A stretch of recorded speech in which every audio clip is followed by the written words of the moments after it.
বিচার ও শাস্তি যথাযথ শাস্তির ব্যবস্থা গ্রহণ করা হোক এবং যতদিন পর্যন্ত এই ব্যবস্থা না নেওয়া হবে ততদিন পর্যন্ত আন্দোলন সংগ্রাম অব্যাহত থাকবে।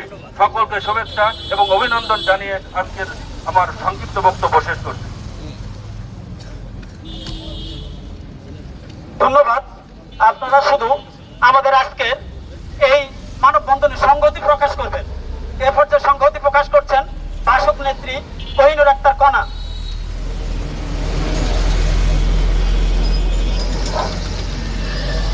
বাপা আয়োজিত সাংবাদিক বৃন্দ এবং উপস্থিত অংশগ্রহণকারী সকলকে বাসক খুলনা জেলার পক্ষ থেকে সংগ্রামী শুভেচ্ছা জানাই।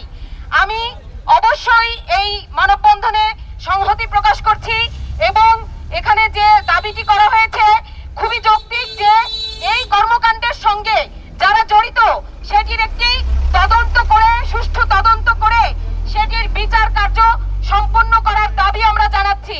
আমি একটি বিষয়ে তীব্র নিন্দা জানাতে চাই। বিগত দিনেও আমরা দেখেছি নগর সুন্দর করার লক্ষ্যে সেই কথা বলে মানুষের জীবন জীবিকার উপরে হুমকি এসে পড়েছিল। ঠিক তেমনি পিএমজির পরিচালক তিনিও কিন্তু বলেছেন পরিচ্ছন্নতার অজুহাত দেখিয়েছেন, যেটি আসলে গ্রহণ করা যায় না। ফলে তীব্র নিন্দা জানিয়ে আজকে আমরা বলতে চাই তিনি যে জঘন্য কাজ করেছেন, অন্যায় করেছেন, সেটির শাস্তি আমরা দাবি করছি এবং পরিবেশ রক্ষার্থে এই ধরনের অসাধু কর্মকর্তা সরকারি পদে যদি থাকেন তাহলে আমাদের দেশ, আমাদের পরিবেশ, আমাদের জনগণের জন্য সেটি হুমকি স্বরূপ। সংগ্রামী বন্ধুরা, আমি আবারও বাপাকে এই আয়োজনের জন্য ধন্যবাদ জানিয়ে আমি আমার সংক্ষিপ্ত সংহতি শেষ করছি। ধন্যবাদ। এ পর্যায়ে সংক্ষিপ্ত আলোচনা করছেন বাংলাদেশ পরিবেশ আইনবিদ সমিতি বেলা খুলনার সমন্বয়কারী জনাব মাহফুজুর রহমান মুকুল।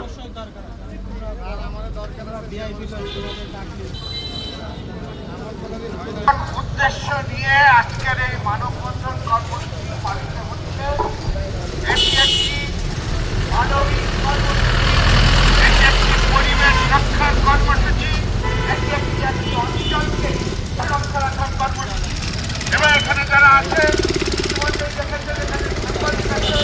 পরিবেশ কর্মী আছে, এই তো পরিবেশ তো এই রক্ষা করতেছে, সবাই আছে।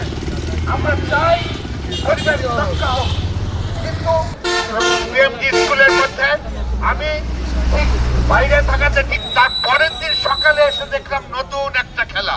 সেটা কি, যে পরিমাণ গাছ কাটা হয়েছে সেই গাছের একটিও নেই।